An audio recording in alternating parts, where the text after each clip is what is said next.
देखो भाई, काफ़ी दिनों से ये बात चल रही थी कि डोनाल्ड ट्रंप ने एप्पल का जो सीईओ है उसको धमकाया है, या फिर यूँ बोले कि उसको बोला है कि भैया ऐसा है कि तुम भारत से अपना सारा जो फैक्ट्री वैक्ट्री लगा रखे हो उसको बंद करो और तुम अमेरिका में शिफ्ट कर लो।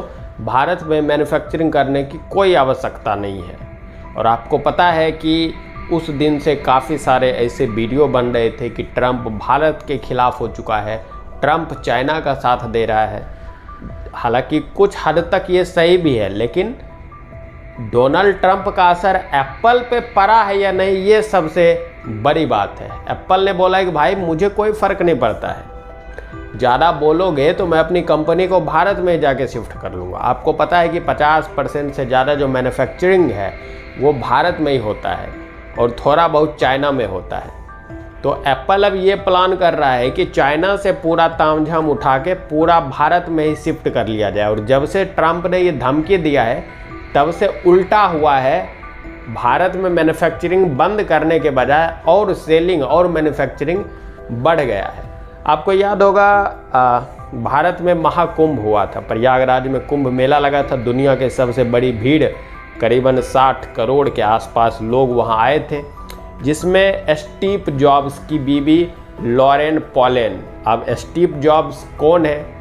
अगर आप एप्पल यूज़र होंगे, अगर नहीं भी होंगे तो आपको पता है, एप्पल के पुराने मालिक थे और उनकी वाइफ लॉरेन पॉलेन, जो कि अभी भी एप्पल की मालकिन है।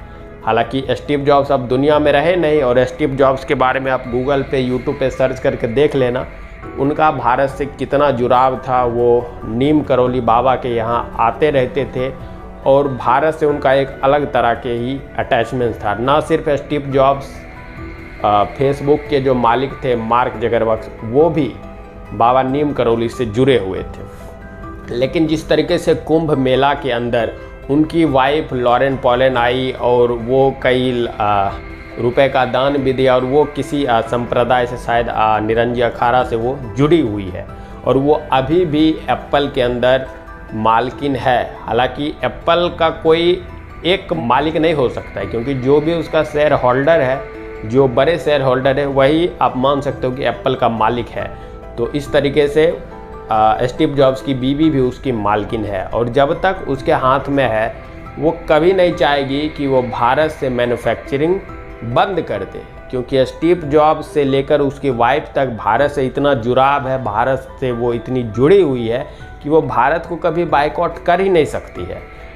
हालांकि डोनाल्ड ट्रंप अमेरिका का सरकार है, वो बोलेगा तो प्रेशर तो बढ़ेगा, और प्रेशर बढ़ने का कारण ये होगा कि एप्पल कंपनी को या तो अमेरिका के खिलाफ जाना पड़ेगा या तो भारत से मैन्युफैक्चरिंग ही बंद करना पड़ेगा, जैसा डोनाल्ड ट्रंप चाहता है। लेकिन कंपनी कभी भी अपने प्रॉफिट के बारे में सोचता है, और उसको पता है कि अगर भारत में हम मैन्युफैक्चरिंग बंद कर देंगे तो भारत से इतना बायकॉट होगा कि लोग एप्पल फ़ोन यूज़ करना बंद कर देंगे। आपको पिछले दिन की घटना पता है, तुर्की को भारत के लोगों ने इतना बायकॉट किया कि आज देखो तुर्की का क्या हाल है। वहाँ पे कोई भी टूरिज़्म नहीं जा रहा है, वो भारत से माफ़ी पे माफ़ी मांग रहा है, लेकिन कोई असर नहीं हो रहा है। हालांकि सरकार ने तुर्की का बायकॉट करने को लोगों को नहीं बोला, लेकिन लोगों ने भारत के प्रति जो उनका कर्तव्य है वो उन्होंने दिखाया और तुर्की को पूरी तरह से बायकॉट किया। अच्छा, मतलब डोनाल्ड ट्रंप को 4 महीने लगभग अप्रॉक्स 4-5 महीने हो चुके हैं राष्ट्रपति बने हुए, लेकिन अमेरिका का एम्बेसडर अभी तक भारत में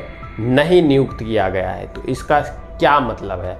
सीधा सीधा डोनाल्ड ट्रंप भारत को सपोर्ट नहीं करना चाहता है, भारत से टकराना चाहता है। आए दिन जितने भी उसके बड़े बड़े फैसले हुए हैं, आपने देखा होगा 3-4 दिन पहले की बात है, आई थिंक अप्रॉक्स 1 वीक पहले, एलोन मस्क इसके पार्टी से जुड़ा हुआ था, उसने भी बायकॉट कर दिया, उसने भी रिजाइन दे दिया कि भैया हम तुम्हारे पार्टी के साथ नहीं जुड़ सकते, क्योंकि एलोन मस्क का भी डील भारत के साथ है और डोनाल्ड ट्रंप से वो जुड़ा रहता। तो डोनाल्ड ट्रंप बोलता भैया तुम भी भारत से वो करो, तो कोई भी कंपनी वाला अपना नुकसान नहीं करेगा। अच्छा, दूसरी बड़ी सबसे बड़ी खबर यह आई है जो पाकिस्तान को और अमेरिका को दोनों को परेशान कर सकता है। RIC मतलब रसिया, इंडिया और चाइना, तीनों के तीनों एकजुट होने वाले हैं। हालांकि ये 2001 में ये ग्रुप बना था और 2020 में जो गलवान का वो हुआ था तो उसके बाद इसको स्थगित कर दिया गया था। लेकिन अब इस पर फिर से चर्चा जो है शुरू हो रहा है कि RIC को फिर से एक्टिवेट किया जाए, रसिया, इंडिया, चाइना। और आपको पता है कि रसिया, इंडिया, चाइना अगर मिल गया, हालांकि रसिया और इंडिया तो शुरू से मिला हुआ है, चाइना भी अगर इसके साथ मिल गया है तो फिर अमेरिका का क्या होगा। और अमेरिका ये कभी नहीं चाहेगा कि भारत ऐसा करे। और फिर अमेरिका का तो छोड़ो, पाकिस्तान का क्या होगा, जो चाइना के दम पे उछलता है, भारत को एटम बम की धमकी देता है, हमेशा चाइना के ही बल पे वो जो कुछ भी किया है आज तक वो चाइना के दम पे ही किया है, उसका क्या हाल होगा। और लास्ट में इम्पॉर्टेंट खबर की, अमरनाथ की यात्रा जो है वो 3 जुलाई से शुरू हो रही है और वो 9 अगस्त को समापन होगा। और ये जो अमरनाथ का यात्रा है, जहाँ से रास्ता है वो पहलगाम होके ही गुजरता है। तो आप इस पे क्या सोचते हैं, आप नीचे कमेंट करके अपना प्रतिक्रिया अवश्य दीजिएगा। चलिए मिलते हैं आपसे अगली वीडियो में। जय श्री राम।